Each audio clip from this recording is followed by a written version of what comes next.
Should we buy or sell Argo Blockchain? So first off, read this disclaimer carefully.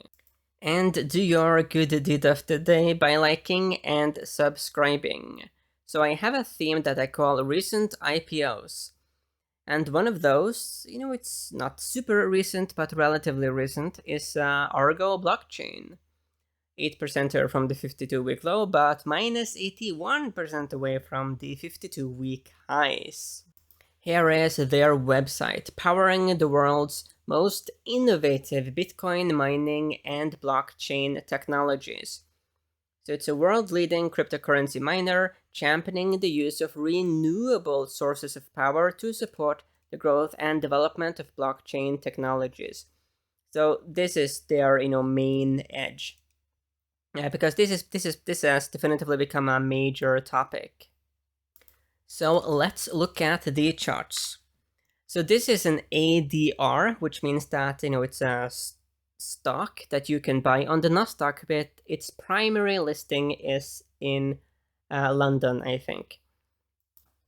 So yeah, weekly data points. Is this an uptrend, a downtrend? Well, it's clearly a downtrend. So on the weeklies, the bears are very much in control. The key line in the sand is this. The 5-week moving average. Very easy to short. Short. And it also frankly worked here as well. So it is a very, very key level here for the bears. Yeah, when we go to the daily data points, this is where it gets a bit dangerous. So if I put myself in the position of being short this stock, then this is a bit dangerous. This looks like a double bottom. There have been double bottoms before with this stock, and that led to a rally. And the rallies, they are favorable to the bulls. This rally here, as an example, to this high, that was 19%. That is a good, making 19%. If you do that multiple times in a row, then it becomes a very nice profit. On the topic of double bottoms, they come back here as well. Boom and a boom. So this stock has a history of forming successful double bottoms. So let's look at these other indicators. RSI is very low, PPO as well, daily data points. I would like to see accumulation distribution higher, given that we are forming a double bottom, so that is a bit bearish. RSI is not yet at the levels that are very dangerous to the bulls, so there could be more upside in this mean reversion. And given that Argo Blockchain has a history of forming successful double bottoms even during a downtrend, I will give this one a 6 here to the bulls. This looks very interesting.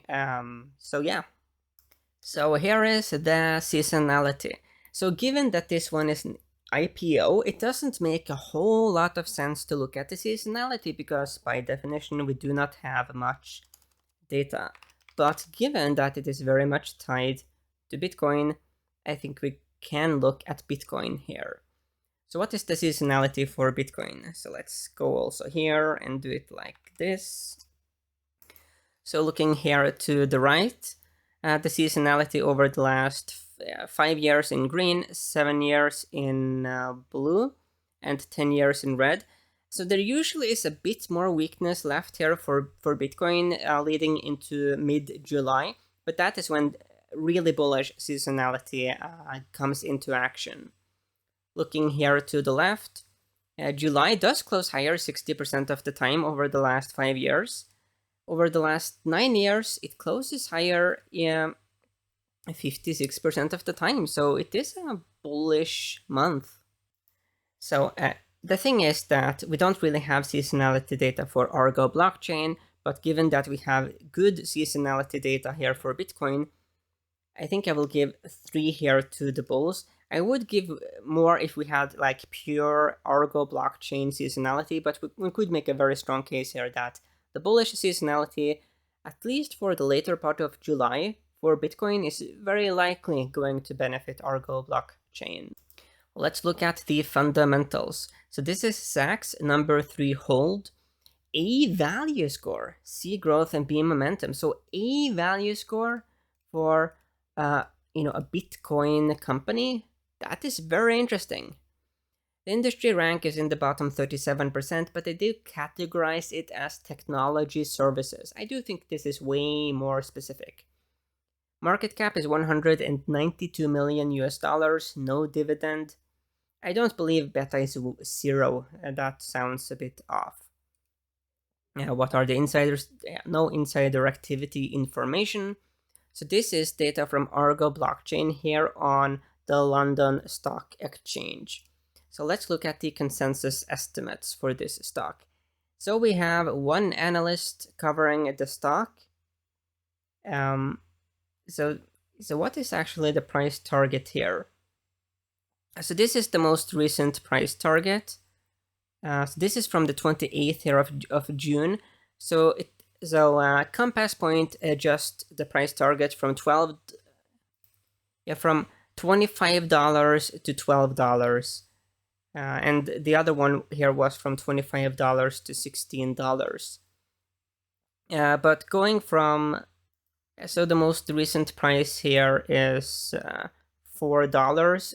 So from $4 here to $12, that would be a 200% upside. That is pretty good.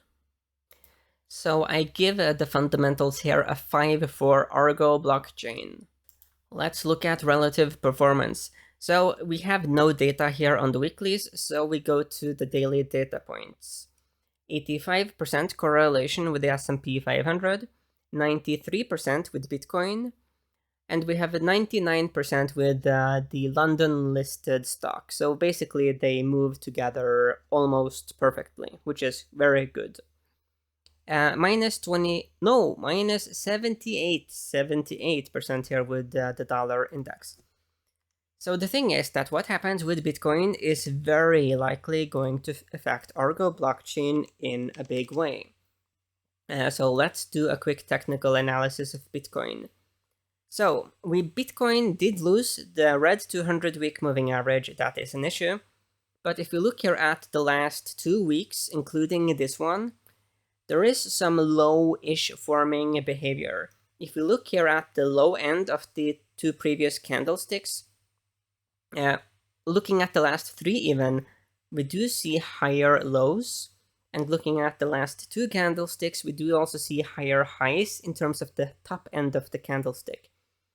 Not screaming bullish behavior, but bullish-ish.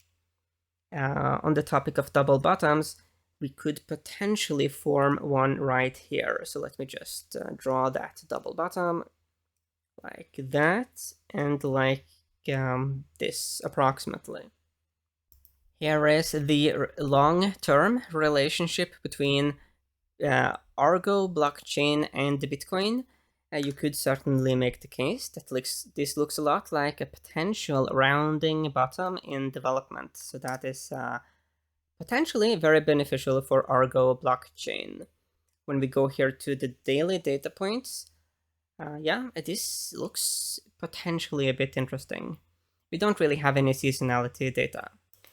I give a 2 here, a bit conservative here on relative performance, but overall we end up with a score of 4.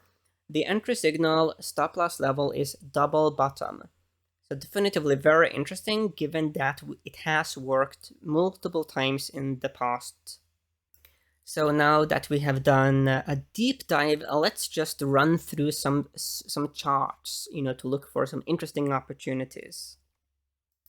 So let's look at some stocks that have absolutely gotten, butchered. So let's look at CuriosityStream. I made a video about CuriosityStream.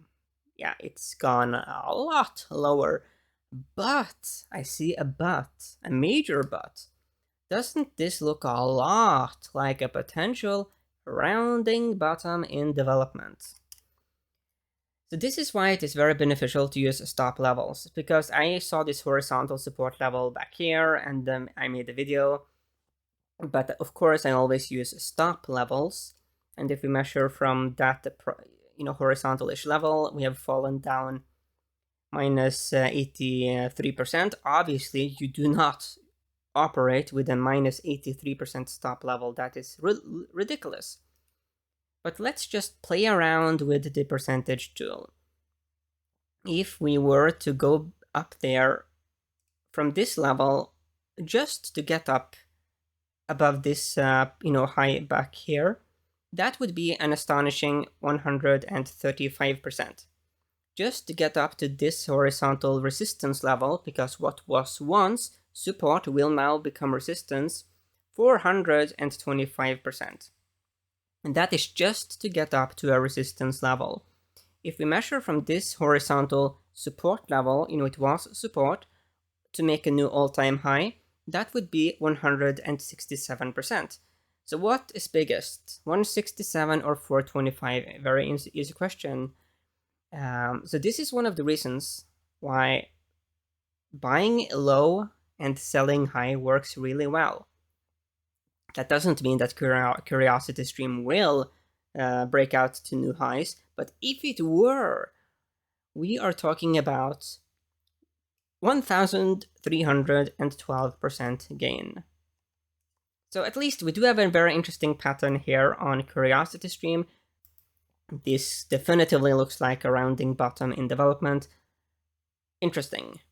The primary issue I had with Curiosity Stream in the video I made, which I recommend you watch, their business model is really just bad, because the monthly subscription is very low, and Curiosity Stream is sort of like Netflix for very big brains. I guarantee you that the average Curiosity Stream subscriber has a significantly higher monthly income than the average Netflix subscriber. So Curiosity Stream, they are in a position, most likely, to charge higher prices. And the big issue for them, right, is that when they have this very low price, so here is Curiosity Stream, right? So yeah, here's the price, $15, and that is for one full year. Not like a month, but that is for a year's subscription to watch documentaries about history and the solar system and all kinds of stuff that is very big brain content.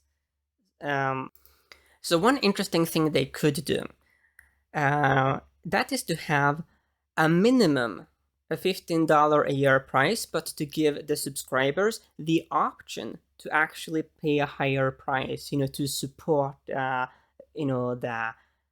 mission of bringing this, educational content to the masses. That is one way to do it.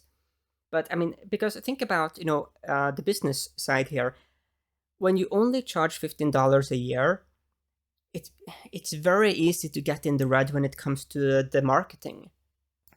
Because like all other companies, every time someone clicks on a Curiosity Stream ad, Curiosity Stream has to pay a certain price, to Google or Facebook or wherever they market. And with just, $15, that very quickly cuts into their margins. So yeah, we have looked at Argo Blockchain. Very interesting things happening with that stock, and we also looked for other opportunities. So yeah, we are seeing some bottoms form in various securities, so the weeks ahead will be very important. So if we look here at the megatrends, on average they are down minus 55% away from the 52-week highs. Going down here to the other themes, they are on average down minus 35% away here from the highs. So we are definitively in a bear market. But even during the worst bear market, there will be counter trend rallies. So it is dangerous to be too bullish in a bull market. It is also dangerous to be too bearish in a bear market, because when there are these reversals, that is when you can lose big profits very quickly.